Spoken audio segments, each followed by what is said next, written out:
de Radio IQ, la siguiente entrevista con el maestro Samael Aumbeor, guía de la Asociación Gnóstica Internacional. Maestro, ¿podría usted decirnos en qué forma se desarrollan y cómo se preparan los programas dentro de la Asociación Gnóstica? Con el mayor placer daré respuesta a esta interesantísima pregunta. En realidad es verdad que nuestras enseñanzas programadas se fundamentan en los descubrimientos que vamos haciendo sobre cuestiones antropológicas. Para el descubrimiento se relacionan precisamente con los programas y son el basamento de los mismos. Obviamente existe mucho material didáctico esparcido por aquí, por allá y allá, nichos, pirámides, sepulcros y diversas piezas arqueológicas. Obviamente que nosotros sabemos extraer mediante reglas precisas el pensamiento contenido en cada pieza arqueológica para bien de la gente contemporánea y por amor, naturalmente, a nuestra querida patria mexicana. Bueno, pues ha sido una respuesta muy interesante, maestro. Ahora quisiéramos que usted nos hiciera el favor de decirnos, según la enseñanza gnóstica, existen algunas dimensiones en las cuales personas debidamente preparadas pueden incursionar en estas dimensiones. Nuestra pregunta es la siguiente: ¿puede decirnos cuántas dimensiones existen y en cuántas dimensiones puede precisamente una persona incursionar y quiénes son esas personas que han incursionado en estas dimensiones? Ciertamente esta pregunta me ha gustado mucho, es muy interesante. La geometría tridimensional de sí ha sido en verdad nunca se ha aceptado en forma de gasta. Pero hay duda de que existen por ahí todavía mucha gente que se tarda tanto en desarrollar completamente en este tipo de geometría y ya comienza a pasar de moda. Einstein aceptó una cuarta coordenada. Así lo está demostrando precisamente su teoría de la ley de la relatividad. No hay duda de que la cuarta de los cristales está demostrada matemáticamente. Continuando con esta disquisición, diremos que nuestros antepasados de Anáhuac también conocieron la cuarta dimensión. Siguiendo cuidadosamente algunos códices, se ha asombrado al poder corroborar esta afirmación. Me viene a la memoria en estos instantes el relato del padre Durán, que fue maravilloso de por sí. Se refiere tal narración a un episodio de la vida del famoso emperador Moctezuma, queriendo él saber algo sobre nuestros antepasados, de la gran Tenochtitlán. Y llamó a Tlacael, el primer ministro, y le dijo: quiero saber algo sobre mis mayores, sobre Quetzalcóatl, sobre Huitzilopochtli, sobre la madre de Huitzilopochtli, y sobre muchos otros insignes y varones. Desearía visitarles. ¿Qué sabes tú de eso? ¿Y dónde moran? Señor, pues Tlacael, noble es tu corazón, porque veo que recuerdas en verdad a nuestros mayores. Para el día donde ellos moran, a la lejana Tule, a la isla de Cristal, en el Polo Norte, algo más que imposible. El camino está cerrado por muchas selvas profundas. Y hay lagunas sin fondo, siquiera monstruosas. Nadie podría llegar allí. Creo que esta forma es más bien de encantador, algo que soy yo. Pero tales gentes podrían llegar hasta ese lejano lugar. Sin embargo, hay un gran historiador en nuestro reino. Podrías consultarlo.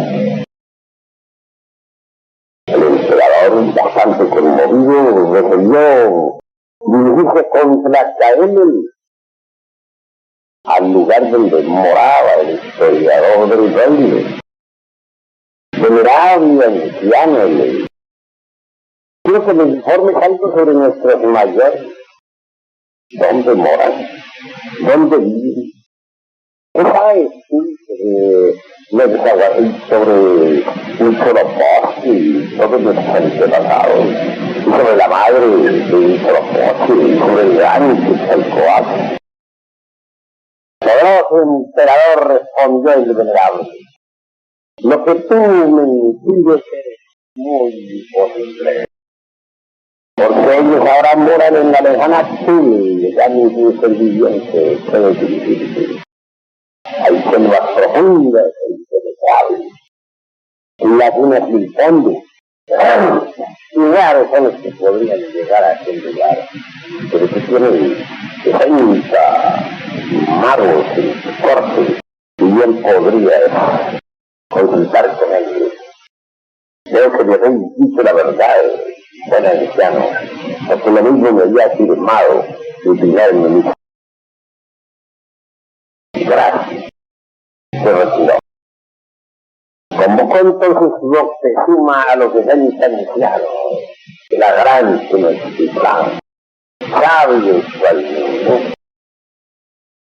Les entregó presentes para que Quetzalcóatl todos los antepasados de los antiguos nahuas. El acontecimiento fue extraordinario. Se dice que los 60 se dirigieron hacia un lugar lejano donde realizaron ciertas ceremonias o cultos propios de Anáhuac. Danzaron alrededor de un punto fijo, juntaron sus cuerpos con determinados ungüentos y abajo de pura concentración del pensamiento se metieron dentro de la cuarta dimensión. Cuenta la leyenda de los siglos que viajaron por entre la cuarta vertical hasta la tierra de los mayores, la isla sagrada, hoy en día bajo los polos, bajo los cielos del Polo Norte, lugar donde realmente se encuentra la lejana Azul. Se dice que es una capa de geológica o isla santa que ha permanecido desde el principio, siempre firme, aunque cubierta de hielos por estos años. Bueno, lo cierto es, de acuerdo con el relato, me remito siempre al mismo, de las narraciones del padre Durán, el sacerdote católico, que hallaron allí ellos, los viajeros de la cuarta vertical, a un venerable anciano. Se acercaron. Él los interrogó: ¿de dónde vienen ustedes? Venimos, dijeron, de la gran Tenochtitlán. Somos súbditos del poderoso emperador Moctezuma y traemos presentes para nuestros antepasados. Bien, síganme. Ellos le siguieron. Penetraron en unos recintos maravillosos. En el camino, sus pies se hundían en la arena. ¿Qué os pasa a vosotros, mexicanos? ¿Por qué estáis tan pesados? ¿Qué es lo que coméis? Ellos respondieron, bebemos pulque y comemos toda clase de carne. Nos embriagamos. Ah, ¿es eso lo que os tiene tan pesados, mexicanos? Recibieron los presentes, los venerables ancianos. Y no está de más decir que entre aquellos que aparecían como antepasados de Dianáhuac, figuraba Quetzalcóatl, la madre de Huitzilopochtli, toda con el rostro pintado de carbón, ropas desgarradas. Dijo, si vosotros, mexicanos, no suspendéis el pulque, continuáis con los sacrificios humanos, sabed que del otro lado del mar hombres blancos y barbudos, refiriéndose a los españoles, vendrán y os esclavizarán y os destruirán. Cuenta la tradición que los 60 regresaron nuevamente al reino de Moctezuma y comunicaron al primer ministro y al emperador todo lo sucedido. Ellos lloraron amargamente. Desafortunadamente no se corrigieron, continuaron las orgías con el pulque y los sacrificios humanos, y en fin, todo lo que acaece cuando una civilización se cae. Pues ya vimos que se cumplió la profecía.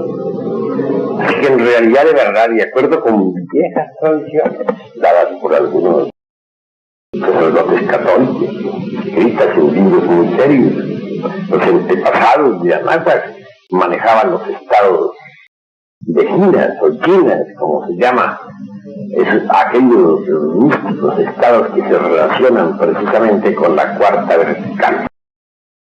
Nosotros tenemos procedimientos, métodos que precisamente hemos aprendido, los hemos extraído de algunos códices, por medio de los cuales es posible, educando la fuerza del pensamiento, pensar en la cuarta vertical. No se trata de meras fantasías ni de utopías. No, en realidad de verdad que ya algunos de nosotros sabemos de este cuerpo físico dentro de la cuarta dimensión. Lo hemos logrado. Consideramos pues que el mundo es multidimensional. Así que esperamos que en un futuro las gentes se preocupen un poco más por conocer las dimensiones superiores de la naturaleza y del cosmos. Maestro, la Asociación Gnóstica de Estudios Antropológicos y Culturales está precisamente impartiendo, digamos, clases gratuitas para todo aquel que desee asistir a las mismas. Y precisamente, pues, entre muchas de las cosas buenas que enseña es precisamente la manera de penetrar en la cuarta dimensión. Pero nuestra pregunta sobre el mismo tema es en el sentido de más o menos cuántos años de estudio se necesitan para incursionar en la cuarta dimensión. Bueno, el concepto tiempo en nosotros ha sido eliminado y lo hemos reemplazado por el concepto espacio. Obviamente aquellos que realizan grandes superesfuerzos en la educación de las fuerzas mentales, volitivas, etc., consiguen muy pronto realizar fenómenos relacionados con las dimensiones superiores de la naturaleza y del cosmos. Pero los desaplicados, que en verdad no se dedican al estudio de sus lecciones, demoran muchísimo en realizar tales experimentos con buen éxito. Maestro Bombior, ¿qué opina la Asociación Gnóstica acerca de la Biblia? Consideramos que es un libro sagrado. Lo respetamos profundamente. Pero los gnósticos tenemos, dijéramos, nuestra Biblia. Quiero referirme en forma enfática a la Pistisopía. Tal obra fue encontrada en el suelo de Egipto. La pala de los arqueólogos dio con el papiro. fue traducido el mismo correctamente a distintos idiomas. Desafortunadamente vino en clave. Nosotros estamos develándolo para bien de la humanidad. La Pictus Sophia contiene las enseñanzas que Jesús de Nazaret diera a sus discípulos en el Monte de los Olivos. Todo el papiro está escrito en copto y resulta en el fondo maravilloso. En estos momentos estamos precisamente entregados a la labor de develar y explicar claramente el citado papiro. Estoy seguro que será beneficioso para todo el mundo cristiano, porque se conocerá mejor la palabra del Maestro.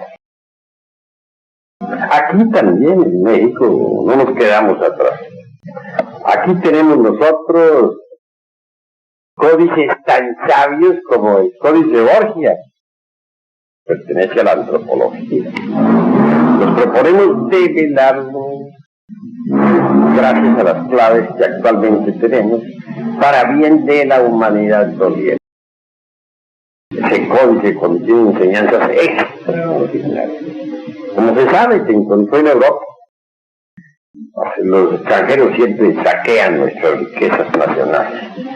Se llevaron ese códice para Europa. Por allá un niño en un lugar, en una casa muy aristócrata de Europa, jugueteaba con el códice y hasta quemaron una parte del texto. Afortunadamente no fue mucho lo que se quemó. Ahí se alcanzó a salvar el códice. Alguien interesado en esos estudios logró salvarlo a tiempo. En nombre de la verdad hemos de decir que contiene sabiduría extraordinaria que haremos conocer oportunamente. Y así continuaremos con nuestros trabajos de antropología gnóstica para bien de toda la humanidad doliente. Muchas gracias, maestro. Amable auditorio, en estos momentos vamos a interrumpir brevemente esta entrevista para ofrecer a ustedes los siguientes mensajes comerciales. Dentro de unos instantes volveremos nuevamente para continuar esta entrevista. Auditorio gentil, una vez más estamos con ustedes, con el maestro Samael Aún Weor, guía de la Asociación Gnóstica Internacional. Una vez más vamos a dirigirnos para hacerle la siguiente pregunta. Maestro Samael, según la famosa teoría del alemán Heinrich von Daniken, estuvieron astronautas en nuestro planeta hace miles de años. Queremos preguntarle qué opina la Asociación Gnóstica acerca de estos vestigios tan interesantes que nos enseñan, ya sea por la prensa, por el radio, por el cine, de que estuvieron astronautas en nuestro planeta Tierra. Ciertamente esta pregunta se relaciona en gran parte con la prehistoria y hasta con la geología. Pues bien sabido es que una y otra han cambiado a través de los siglos. Por ejemplo, donde hoy está el Golfo de México, existió un valle precioso. Pero a raíz de la sumersión del continente atlántico, tal valle desapareció, que las aguas lo inundaron. En otras épocas, por ejemplo, existió una faja de tierra que iba desde el norte del Golfo de México hasta el África, a través de la Atlántida. Por esa faja de tierra vinieron muchas gentes de color hasta nuestro antiguo país, México, ya que habían distintos reinos por aquella época. La Europa entonces no había surgido completamente del fondo de los mares, y la Atlántida se extendía de sur a norte, en el océano que lleva su nombre, Atlántico. Así es que la geología se modifica incesantemente. Digo esto Y cito esto, precisamente porque en la Atlántida, a una de las grandes ciudades atlánticas,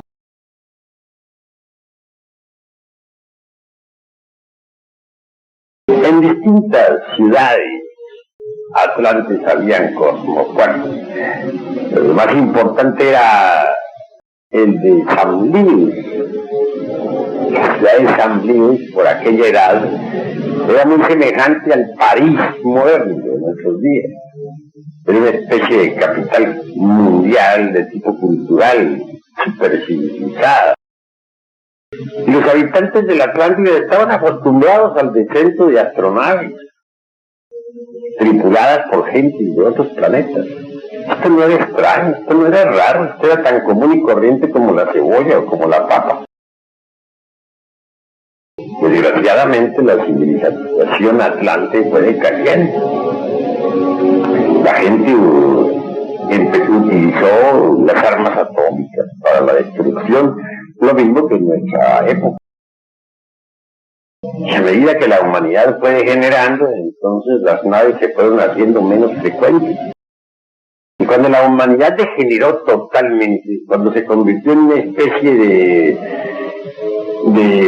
civilización semejante a la nuestra por su degeneración, entonces las naves cósmicas brillaron por su ausencia.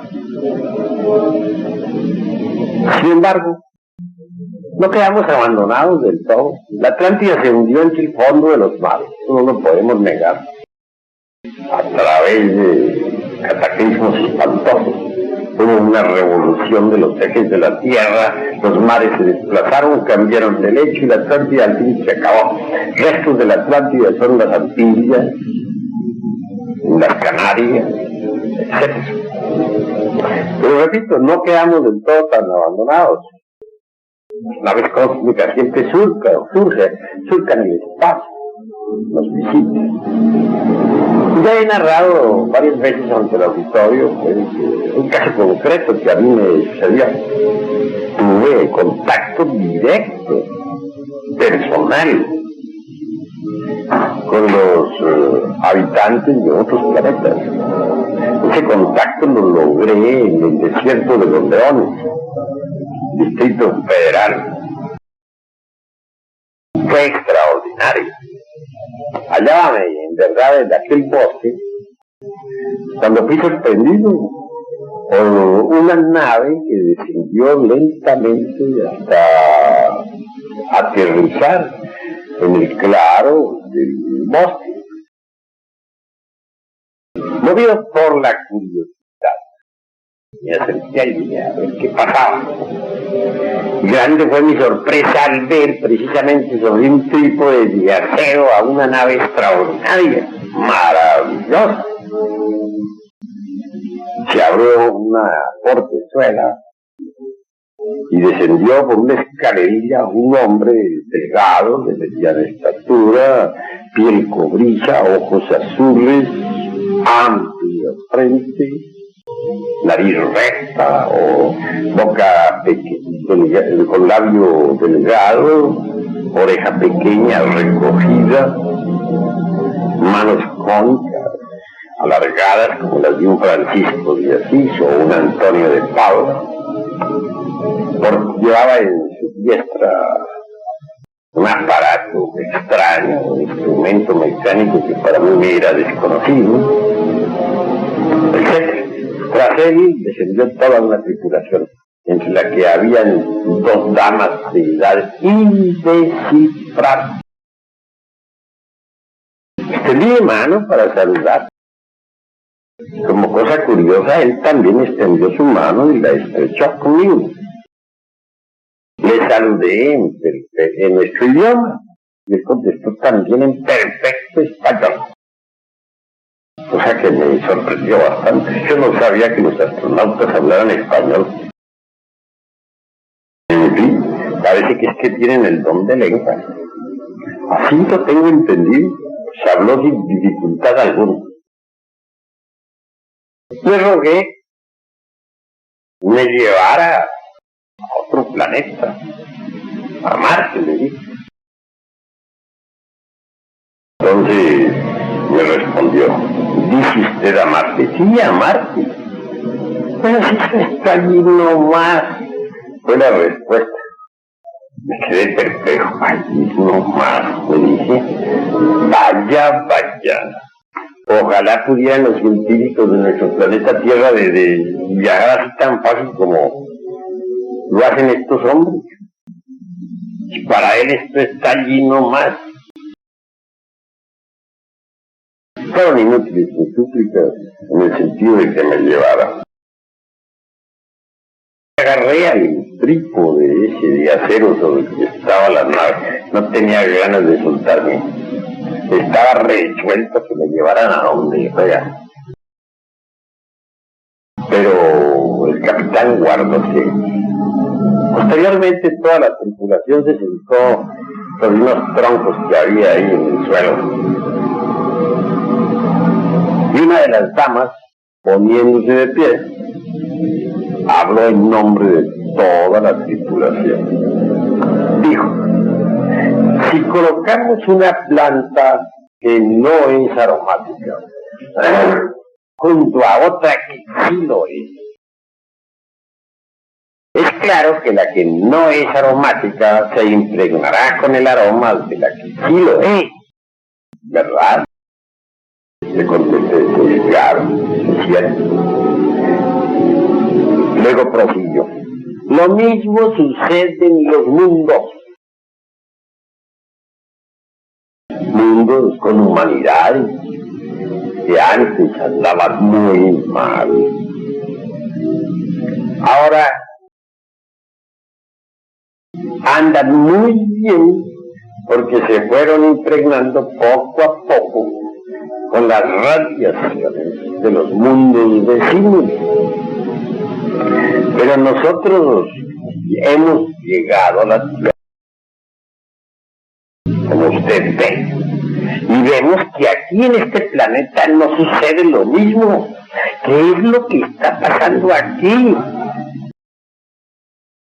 Estaba asombrada aquella dama.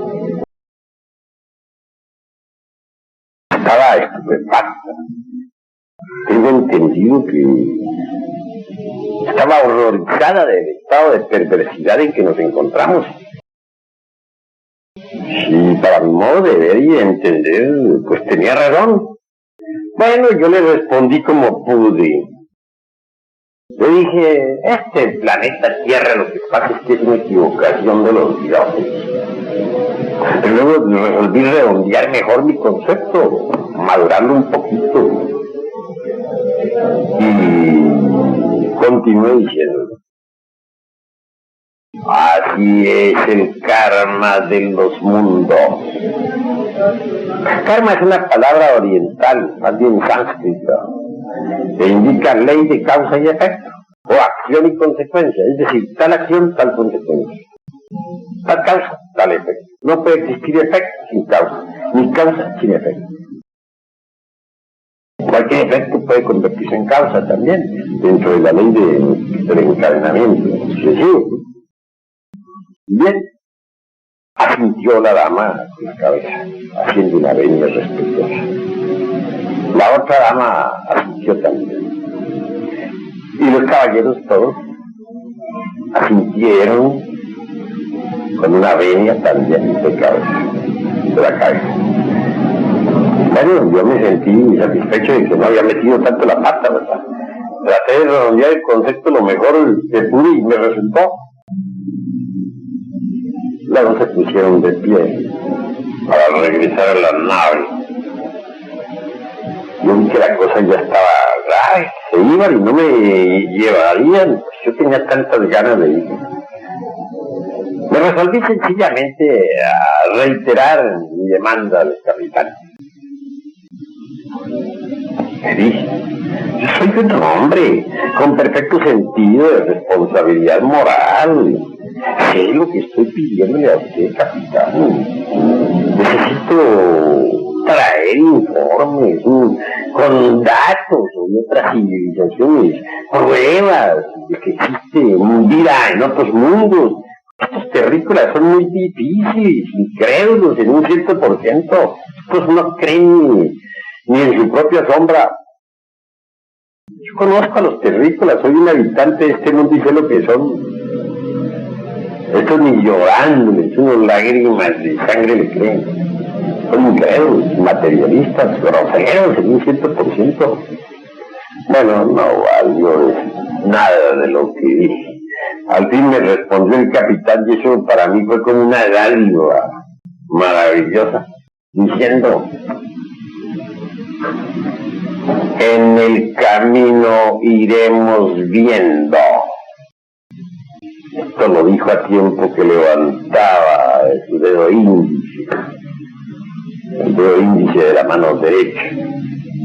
Bueno, fue para mí un consuelo, si quiere esa frase, aunque fuera esa. Sé que no son terrícolas. Los terrícolas se burlan de uno, estos no. Esta gente. Y esa frase estoy seguro que la cumplirá. Pero ¿a qué camino se refería el capitán? Entiendo que al camino de la sabiduría. Bueno, ahí estamos avanzando un poquito más. Vamos con nuestras investigaciones. Tratamos de corregir nuestros defectos psicológicos, a ver si un día logramos que el capitán se acuerde de nosotros y nos lleve a conocer otros mundos habitados.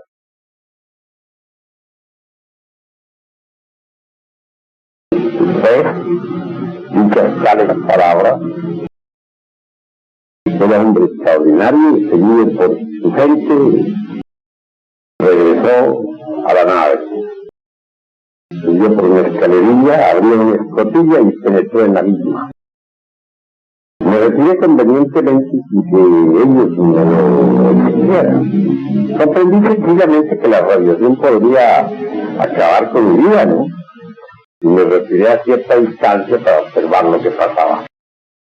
La nave aquella giró sobre su eje y se elevó a gran velocidad hasta perderse en el infinito. Así pues, tengo estos datos les he comunicado aquí a ustedes con mucho gusto, y es claro que la cuestión fue sorprendente. Para mí hoy en día la cuestión de los platillos voladores, etcétera, ya no es un motivo de curiosidad. Entiendo que para serlo llevado a otros mundos habitados necesita ser más digno, más responsable, eliminar muchos defectos psicológicos, etcétera. Me estoy esperando a ver si es posible que corrigiendo mis defectos pueda un día volver a ser visitado por esa tripulación. Se me dio la esperanza y sencillamente estoy seguro de que ellos cumplirán su palabra, porque no son terrícolas. Ojalá y así suceda, maestro. Amable y gentil auditorio, en esta forma hemos tenido mucho gusto en ofrecer a ustedes en este programa Acuario 77 de Radio IQ esta entrevista con el maestro Samael Aún Beor, guía de la Asociación Gnóstica Internacional, que se encuentra de visita en Ciudad Obregón, dando un importante ciclo de conferencias. En el siguiente programa de la serie, les invitamos a escuchar otra interesante entrevista que con todo gusto le haremos al maestro Samael Aún Beor. Muchas gracias por su atención tan amable y que la pasen muy bien. Señoras y señores, muy buenas noches. Una vez más, tenemos en este programa Acuario 77 otra interesante entrevista con el maestro Samael Aún Beor, que se encuentra de visita en Ciudad Obregón, dando un importante ciclo de conferencias. Como todos ustedes saben, la Asociación Gnóstica de Ciudad Obregón está a sus órdenes por la calle No Reelección, casi esquina con Durango. Les invitamos atentamente para que asistan todos, visiten esta importante asociación. El maestro Samael, muy amable y muy gentil de su parte, le estamos rogando muchos minutos de su valioso tiempo, pero nuestro gentil auditorio de este programa especializado, programa cultural 100%, tiene derecho a las palabras tan interesantes del maestro Aún Beor. Bueno, pues nuestra primera pregunta es la siguiente. ¿Qué opina la Asociación Gnóstica acerca de las doctrinas yoga, tales como Hatha Yoga, Kundalini, etc. Con el mayor gusto daré respuesta a esta interesantísima pregunta. Ciertamente existen diversas escuelas yoga. Kundalini Yoga, Raja Yoga, Bhakti Yoga, Jnana Yoga, Hatha Yoga, Karma Yoga, etc. De modo alguno nos pronunciaríamos jamás contra ninguna de estas ramas de la yoga. Mas estamos absolutamente seguros de que en tanto continuemos con nuestros defectos de tipo psicológico, por muchos avances yógicos que logremos, indubitablemente continuaremos con la conciencia dormida. Me parece a mí que es indispensable pensar un poco más en psicología. La psicología ofrece sorpresas extraordinarias. En verdad que nosotros, los gnósticos, tenemos una psicología de tipo revolucionario. Y antes que pensar en muchas nos interesa más que todo la revolución de la conciencia. Estoy seguro que si las gentes comprendieran lo que es el yo, el mí, se llenarían de profunda consternación. Si alguien pudiera mirarse en un espejo y verse de cuerpo entero tal como es, huiría horrorizado. Y es que el yo, en realidad de verdad, existe dentro de cada uno de nosotros en forma pluralizada. Indubitablemente, cada uno de los elementos del yo es indeseable. En cada uno de nosotros hay odio, envidia, pereza, gula, fornicación, violencia, etc. ¿De qué serviría que nos volviéramos muy hábiles, por ejemplo, en Hatha Yoga, si continuamos con todos esos elementos indeseables dentro de nuestra psique? Parece mejor, ¿no?, antes que dedicarnos a hacer las marometas de la Hatha Yoga, dedicarnos en verdad a corregirnos, eliminar de sí mismos nuestros propios defectos psicológicos. La conciencia del ser humano está dormida, profundamente dormida. Está metida, dijéramos, dentro de cada uno de los elementos psicológicos que poseemos. Está embotellada entre el ego, el yo, el mí. Podría decirse, por otros términos, que estamos todos sumergidos en un estado de hipnosis colectiva. La gente está dormida, sin embargo ignora que duerme. La gente está en trance hipnótico, pero ignora que está en trance hipnótico. Sueña que está despierta, pero no está despierta. Solo desintegrando en verdad todos los elementos indeseables que en nuestro interior cargamos, podríamos lograr el despertar completo de la conciencia, y eso es lo fundamental. Cuando uno despierta, puede ver, oír, tocar y palpar todas las dimensiones de la naturaleza y del cosmos, que bien sabemos que nuestro mundo es multidimensional. Maestro, en nuestra entrevista pasada le oímos mencionar una palabra que usted dijo era pronunciada en sánscrito y es karma. Sabemos también, por los estudios que hemos realizado y por lo que hemos leído, que existe otra palabra, dharma, que va ligada precisamente con la primera. Pero le rogamos, sea tan amable en decirnos, o mejor dicho, en darnos una más amplia explicación acerca de estas dos interesantísimas palabras que están tan ligadas con los estudios que realizan los alumnos de la Asociación Gnóstica. Con el mayor gusto doy respuesta a esta pregunta interesante.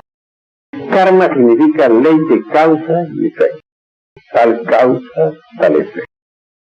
Dharma significa recompensa.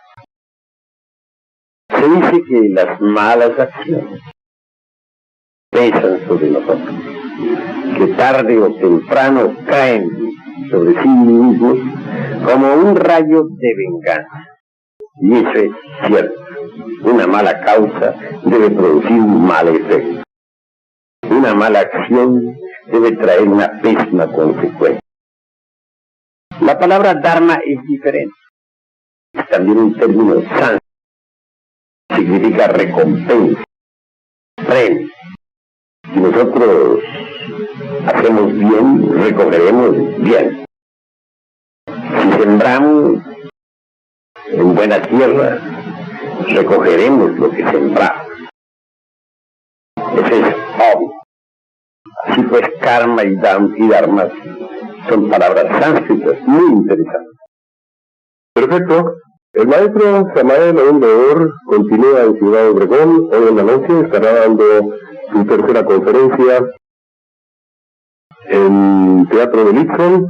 La entrada, como siempre, a estas conferencias han estado siendo completamente gratis, pese a los gastos tan duros con que ha tenido que sortear la Asociación Gnóstica de Ciudad Obregón. Seguimos adelante con esta entrevista que ustedes están recibiendo en este programa Acuario 77, entrevista que le estamos haciendo este día miércoles, precisamente último día de estancia en Ciudad Obregón, del gran maestro Samael Aún Beor. Vamos a dirigirnos otra vez con él para rogarle sea tan amable en contestarnos. Más o menos, la Asociación Gnóstica, ¿en qué tiempo cree que fueron construidas las pirámides de Egipto y quiénes fueron esos extraordinarios constructores? Con el mayor gusto daré respuesta a esta pregunta. Ciertamente, las pirámides de Egipto fueron construidas por los atlantes. Muchísimos miles de años antes de Jesucristo. Consideramos que la Gran Pirámide data de unos 27.000 años antes de Cristo. Las otras tienen un poco más o menos edades similares. Sin embargo, y aunque parezca increíble, las pirámides de México son más antiguas.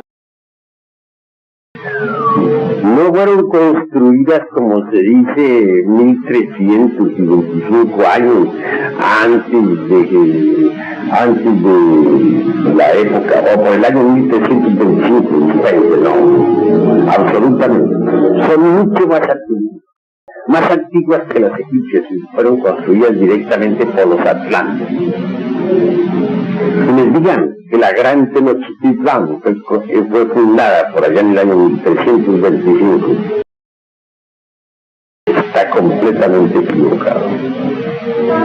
Quienes afirman que fue en 1400 o en 1500, mucho más equivocado. Coincidiría pues con la llegada de los españoles, ¿no? Así que en verdad no es posible levantar una poderosa civilización como la que tuvieron los náhuatl. Una civilización extraordinaria como la de la Gran Tenochtitlán, en el espacio de 1 o 2 siglos. Eso resulta algo más que imposible. Así que la verdad es que estas pirámides son más antiguas que las de Egipto, y que la Gran Tenochtitlán no fue fundada unos 2 siglos antes de que llegaran los españoles. No, la Gran Tenochtitlán es más antigua de lo que se cree. Tan antigua y se cree más antigua todavía que las pirámides de Egipto. afirmen lo contrario, se afirman cosas absurdas, porque nadie puede ir a fundar una civilización tan portentosa como la de la gran Tenochtitlán en el espacio de 1 o 2 siglos.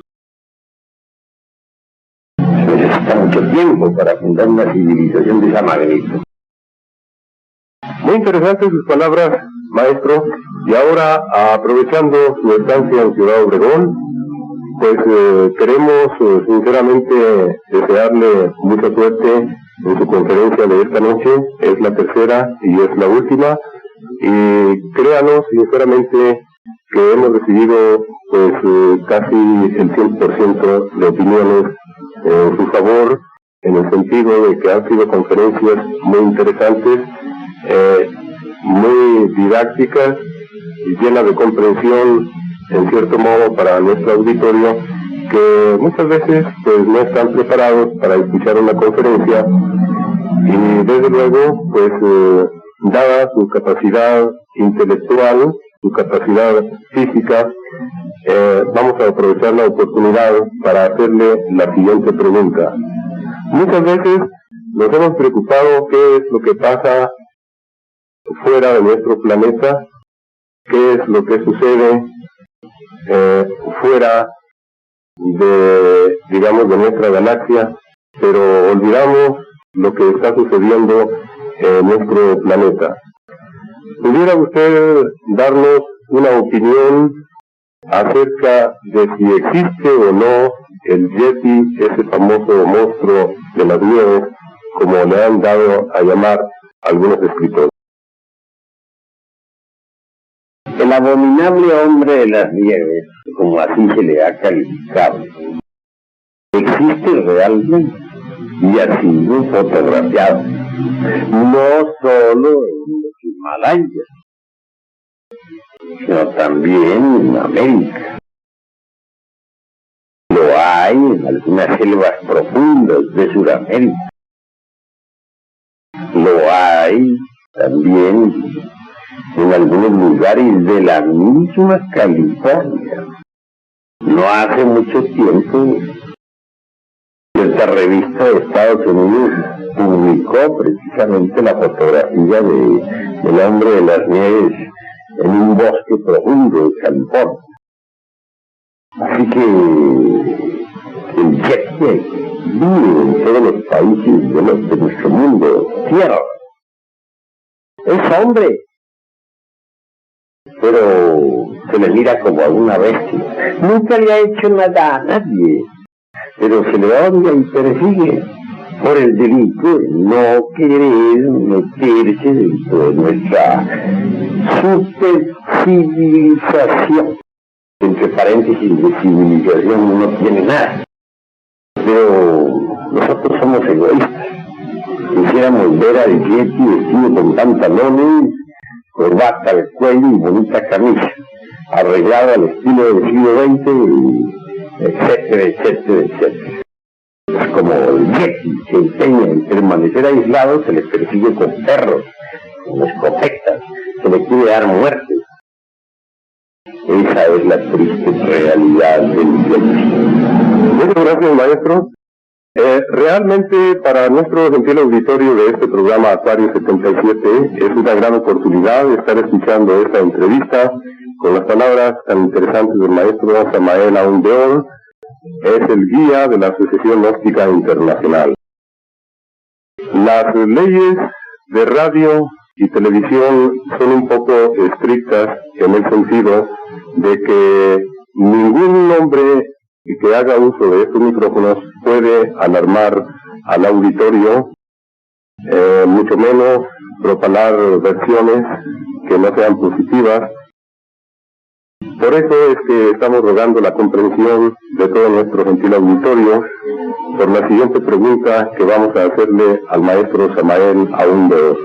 Como antes dijimos, no es para nosotros el interés de alarmar a nadie, sino simplemente la respuesta del maestro Samael Aún Weor será únicamente algo que debe de interesarnos, puesto que lo estamos viviendo en este año de 1977 y posiblemente lo estemos viviendo aún con más realidad dentro de 10, 15, 20 o 30 años, quién sabe.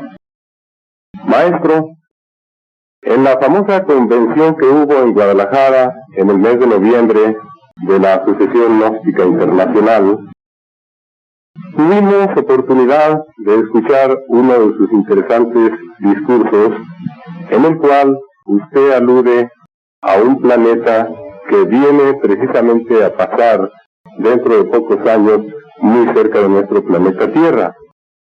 Los efectos, según la asociación, ya se dejan sentir y han sido algunos terremotos que han asolado nuestro planeta, como en Rusia, en China, Estados Unidos, Italia, Turquía, etcétera, etcétera.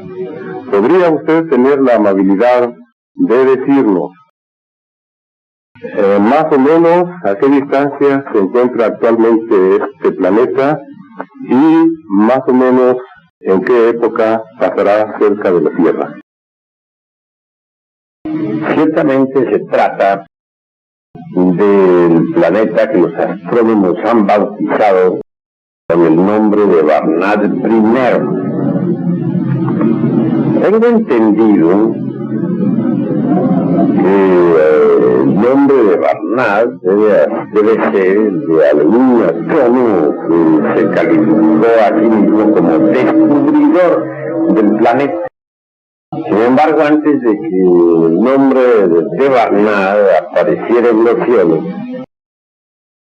ya nosotros habíamos hablado ampliamente sobre el mismo, sobre el planeta, quiero referir. Y recordemos nosotros precisamente a Nostradamus. También citó pues al planeta que viene y lo bautizó con el nombre de Hercólogos. Sus razones tendría Nostradamus para ponerle tal nombre. La cruda realidad de los hechos es que se trata de un mundo del sistema solar pilar. Todo el sistema solar pilar se está acercando peligrosamente a nuestro sistema solar de Oort. Así se llama nuestro sistema. Hercólogos tiene una órbita gigante. Cada vez que aquel mundo se ha acercado a nuestro mundo Tierra, ha producido una catástrofe. Al final de la época lemúrica, Hercólogos se acercó peligrosísimamente a nuestro mundo Tierra. Y entonces el fuego de los volcanes acabó con la planta. Terribles terremotos como secuencia o corolario de la aparición de tantos volcanes hicieron que el viejo continente, que otrora estaba situado en el Pacífico, se hundiera a través de 10.000 años, poco a poco, entre las embravecidas olas del Pacífico. Cuando Hercólogos llegó al final de la época atlántica, se produjo una revolución de los ejes de la Tierra. Los mares cambiaron de lecho y las enfurecidas olas se tragaron al Atlántico. Ese es el famoso diluvio universal citado en tantas y tantas leyendas religiosas. En estos precisos instantes Hercólogos viene de nuevo. Viaja a velocidades extraordinarias a través del espacio, siguiendo su órbita. Obviamente, al acercarse a cierta distancia, será visible para todo el mundo, a simple vista y en pleno mediodía. Es 6 veces más grande que Júpiter, el titán de nuestro sistema solar. Miles de veces más grande que la Tierra. Es un monstruo del espacio. Cuando Hercólogos se acerque, lo primero que saltará a la superficie atraído por la fuerza magnética del mismo será precisamente el fuego líquido del interior de la Tierra. Este quemará la costra de todo el planeta Tierra, la costra geológica. Se quemará, pues, será incinerado todo aquello que tenga vida. Y en el máximo de acercamiento del Cóndor se producirá una revolución de los ejes de la Tierra. Los mares cambiarán de lecho y las actuales tierras quedarán sumergidas en el fondo de los océanos. Así que en realidad de verdad se acerca una gran catástrofe. Y los astrónomos de todos los observatorios del mundo Tierra ya hicieron los mapas de la gran catástrofe. En nuestra institución tenemos un mapa que ha sido hecho no por nosotros, sino por los observatorios. Un mapa altamente matemático, científico, sobre la gran catástrofe. Es un mapa cosmográfico maravilloso. Por ese mapa nos damos cuenta de que el Columbus afectará en primer lugar a nuestro planeta Tierra y en segundo lugar a Marte, a Urano y a Júpiter. Pero el principal impacto lo va a recibir nuestro mundo Tierra. Así que esta civilización está llamada a perecer dentro de muy poco tiempo. Los mayas no son tan ignorantes como muchos ilustrados lo suponen. Algunos piensan que las gentes mayas nada sabían sobre astronomía o sobre matemáticas, etc. y se equivocan. Yo le pondría a un maya con cálculos matemáticos a rivalizar con el mejor matemático del mundo o con cualquier computador. Y estoy seguro que ellos con unos granitos de café y otros de maíz hacen operaciones supremas a todo el mundo, más rápidos que cualquier computador. Aún hoy en día conservan ellos sus sistemas de hacer cálculos. Afirman los mayas, de acuerdo con sus cálculos matemáticos, que esto que estamos diciendo sobre el Columbus, la gran catástrofe, será en el Catún 13. Para ellos los 13 Catunes es algo muy sagrado. Hasta ahora sus 12 Catunes se han cumplido al pie de la letra. Y aguarda la gran catástrofe para el Catún 13. Se le preguntaba a un anciano maya lo siguiente: ¿tu hijo lo verá? Respondió: no, mi hijo no lo verá. ¿Tu nieto lo verá? Mi nieto dijo: sí lo verá. ¿Para qué época es el Catún 13? Dicen los mayas que el Catún 13 entra en el año 2043. De manera que la gran catástrofe, según ellos, viene con el Catún 13. Y esto es muy interesante. Han escuchado las interesantes palabras del maestro Samael Aún de Or, guía de la Asociación Gnóstica Internacional, en una entrevista para este programa Acuario 77 a través de la emisora XEIQ. Esperamos que todos ustedes hayan quedado satisfechos con los temas que el maestro Samael Aún de Or nos ha mostrado, y desde luego en la forma tan extraordinaria que ha dado respuesta a las preguntas que le hemos formulado. Maestro, ¿cuál es el punto siguiente que va usted a tocar en esta gira, y cuál es el punto en el cual culminará esta gira de trabajo que usted viene realizando? Bueno, ahora continuaremos nuestro viaje a Hermosillo, donde ya se nos está agotando. Allí dictaremos también un ciclo de conferencias. Posteriormente seguiremos hasta Nogales, donde también platicaremos con mi pueblo. Regresaremos a Hermosillo y proseguiremos hasta Puerto Vallarta, porque hay mucha gente que nos está aguardando. Luego a Monterrey y por último a nuestra ciudad capital, México. Bueno, pues llévese usted un recuerdo del pueblo de Ciudad Obregón y de todo el personal que elaboramos para esta emisora XEIQ, nuestras más sinceras felicitaciones y hacemos votos fervientes porque siga usted recibiendo el interés y la comprensión de todo el pueblo de México y también de la América Latina. Sabemos perfectamente que la Asociación Gnóstica de Estudios Antropológicos y Culturales pues está precisamente radicado en todas las gentes que poblan los países de la América Latina. Maestro Samael Aumbeor, una vez más estamos agradeciendo sus palabras tan interesantes para este programa Acuario 77 de Radio IQ. Le deseamos mucha suerte y un viaje muy feliz.